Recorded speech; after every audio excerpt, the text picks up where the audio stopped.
Mm, cheers. Drinking out of my official Detective Comics Batman coffee mug, which I have had for 20 years or close to it. Hard to believe it. I haven't destroyed it or dropped it or whatever. But I don't think you can get them anymore. I got this at one of the Warner stores back in, as I always call it, my other life. Um, and anyways, every so often, uh, my other coffee mug is in the dishwasher, which you might hear in the background. And so, anyways, I'm having some iced coffee. Uh, Picked up my biweekly today, and as I've said, I'm not really buying a lot now. Cut almost everything down, but just really quickly, latest issue of Doctor Who. This is the new comic book series featuring the latest Doctor, Matt Smith. Is Amy. You know, I can't remember the actress's name. I really feel bad about that. I should write stuff down before I do these, right? Anyways, a couple of books from the Mike Mignola, or rather the Mike Mignola verse from Dark Horse. We got Witchfinder, first issue of Lost and Gone Forever, Sir Edward Grey, Witchfinder. Um, a character who does pretty much exactly what they say.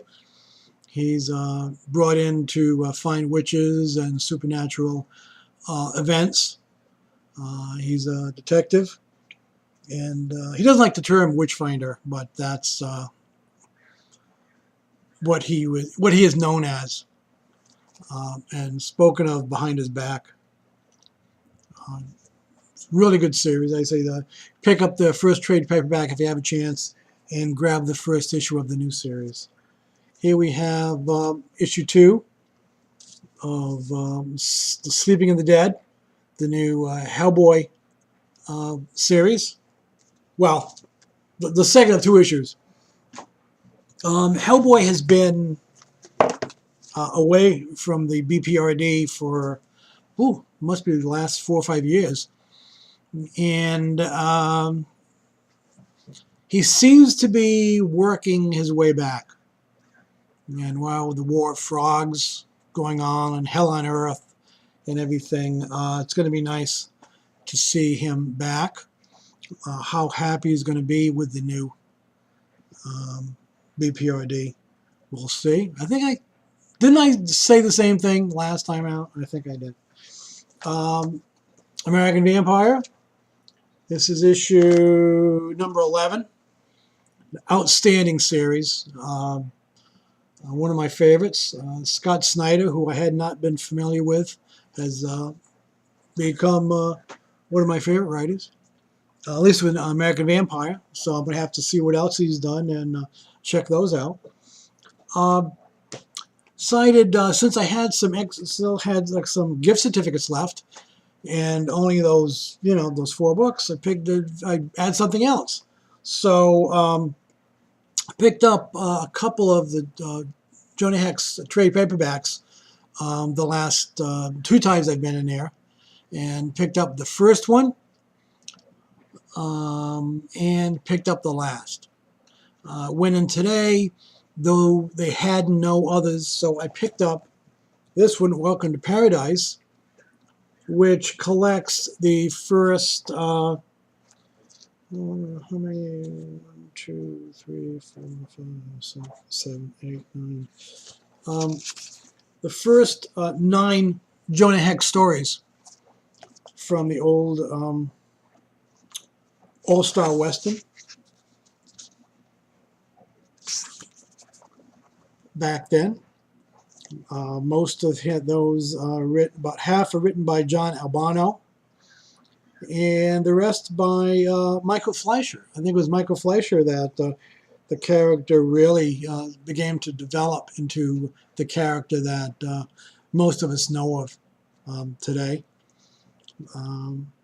But excellent, different artists and everything. So I recommend Jonah Hex, and decided to go ahead and bite the bullet, pardon the expression, and I'm going to start getting the new Jonah Hex series. Just going to start, instead of waiting around for all the trade paperbacks, as I did with Walking Dead, I went back, started picking up with a particular issue, went back and bought all the trade paperbacks, and that's pretty much it.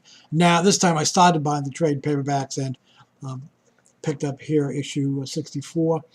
Notice, oh, here we go.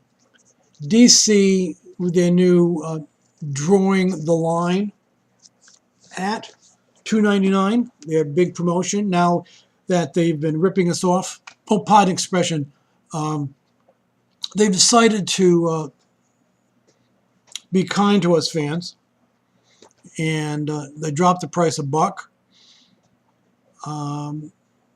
Let's see what that does with sales. I frankly don't see it increasing sales that much. Certainly not going to draw anybody new in.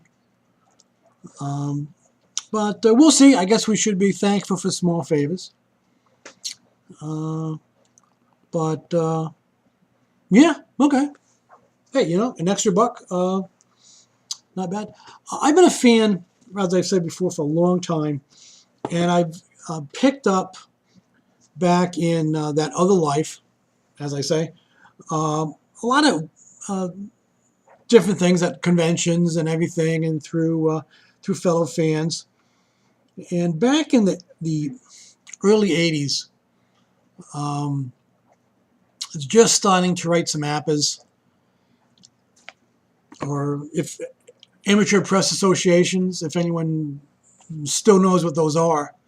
Basically, they were each member of the group would do their own zine or little newsletter. These would be sent to a central mailer, and the central mailer would collate everything, maybe slap a cover on it, maybe not, put them all together and send them out to all the members. There was usually a fee for membership, the cover, postage, printing, etc. And I think I have been a member of maybe, I want to say either 5 or 6 different APAs over the time, and one of these days I'll really go into that. But just really quickly, back during that same time, I don't know how many of you are familiar with mini comics. They're little 8-page booklets about this size. If you can see that, right? This is compared to a regular comic. Is that better? Well, there we go. See, now you can see the two of them in comparison. This is a mini comic, and this is a regular comic. 32 pages generally, and usually 8 pages, sometimes more. This is one of something called microcomics. Microcomics are actually a little bit bigger than a mini, if I recall correctly. And they were put out by Paul Curtis, who was the editor. And anyways, you could buy the series. You usually get like maybe 3 or 4 micro comics rather in the little package. You would send him postage, and they were like $1 or something for the little packet, and they were done by a number of people. I decided to go all out, and I got the boxed set. I wonder how many of these are still around. As you can see, it's been beaten up. I mean, the thing's been dragged around. Like 1982, 1983, this sucker's been around, right? It's sad or what? Here's the cover, or one of the sides of it. Okay, And here's the other side. And there you go, Micro Comics, 25 cents each. Editor Paul Curtis. I'm just going to draw one out um, and show you some of the things. This is by Ken Mills. The Night My Speaker Ate Me. Here is The Wonder Man Surprise by Tabura and Boger. And one of my favorites, this would be